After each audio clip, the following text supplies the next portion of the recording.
आइए देखते हैं। Explain the power and its component, power factor in series RL and RC circuit. कि what is apparent power, what is true power और active power and reactive powers। तो और यहां पर हम ये भी देखेंगे कि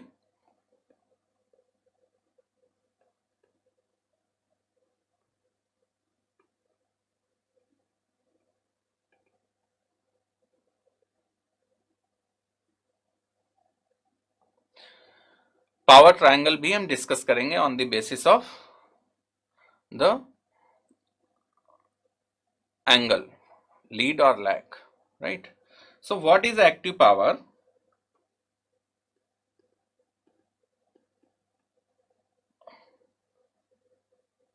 Active power is defined as like, or you can say this is the power which is in phase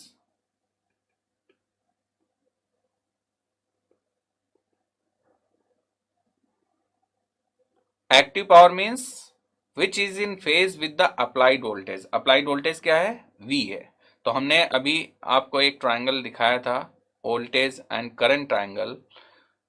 उस वोल्टेज एंड करंट ट्रायंगल में आपने देखा था कि जो करंट का कंपोनेंट था इन the direction of applied voltage, that was I cos phi। सो आप ये कह सकते थे कि which is in phase with the applied voltage, that is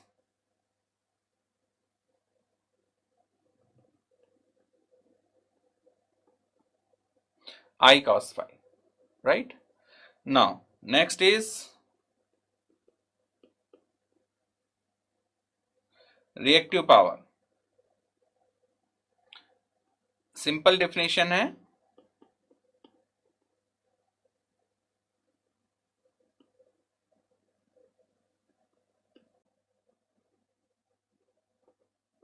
and applied voltage की जब हम बात करते हैं तो दैट इज V। तो यहां पे ये क्या होगी? I sin phi। आप प्रिफर कीजिए voltage and current triangle. And the apparent power is nothing but a net of active and reactive power. तो देखते हैं इसको, फेजर डायग्राम ड्रॉ करते हैं इसका।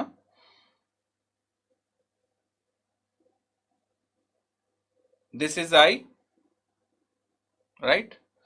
और इस डायरेक्शन में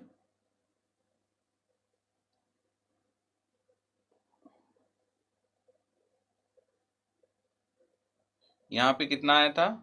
VR। और इस डायरेक्शन में इट वाज VL। अगेन हम voltage and current triangle draw कर रहे हैं।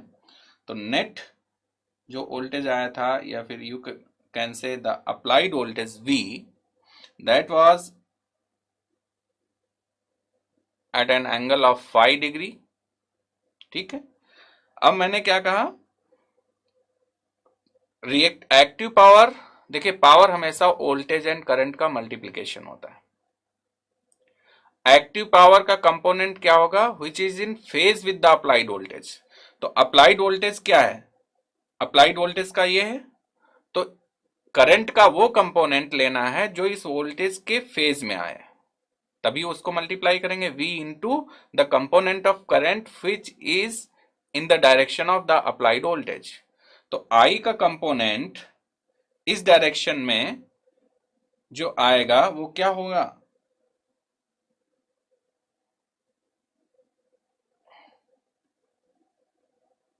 I cos phi, ऐसे।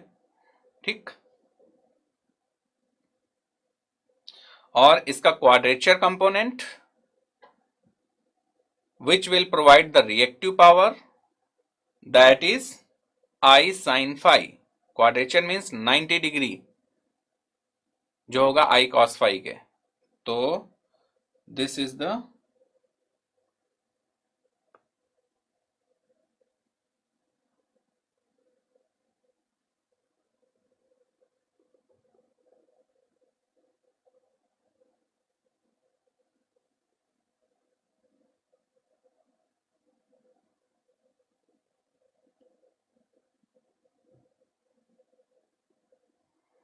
I sin phi। ये हमने इम्पीडेंस ट्रायंगल में डिस्कस किया था। तो पावर के केस में अगर हम पावर ट्रायंगल ड्रॉ करें तो कुछ ऐसा आएगा। इससे रिलेट करते हुए,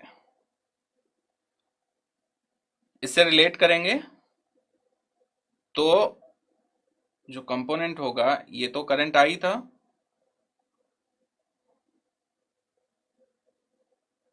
this will give you VA cos phi and this VA is nothing but volt ampere। ठीक, और इसका जो दूसरा कंपोनेंट आएगा, this is VA sin phi, और इसका जो रिजल्टेंट कंपोनेंट है that is in the direction of applied voltage, that is VA। तो this is known as power triangle, and here this VA is apparent power। VA cos phi हमने बताया था active power, and this is reactive power, और ये जो angle था वो कितना था, 5 degree. Okay, so this angle is 5 degree. हमें तीनों कंपोनेंट मिल गए पावर्स के, apparent power, active power and reactive power. और ये जो रेड कलर से, this is the voltage V, right. तो this is called power triangle. अब आप यहां पर इनकी वैल्यूज लिखेंगे। अपेरेंट पावर को हम S से डिनोट करते हैं, ठीक है। एक्टिव पावर को P से डिनोट करेंगे, एंड रिएक्टिव पावर को हम Q से डिनोट करेंगे। तो इस ट्रायंगल से क्या क्लियर हो रहा है, S square equals to P square plus Q square, and P is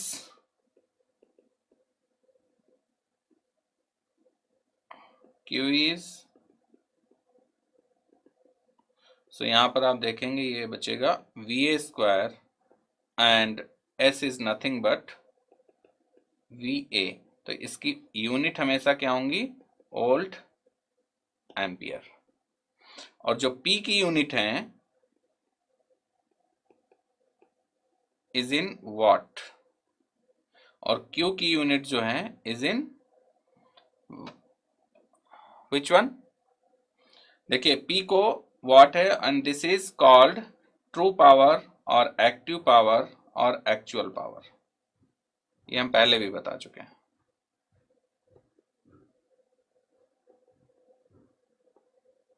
ठीक है। And Q is the reactive power, and reactive power is VA sine. तो इसको हम लिख सकते हैं अगर किलो वोल्ट एम्पियर रिएक्टिव, ठीक है। R for reactive, VA for volt ampere, K for kilo. So this is about power.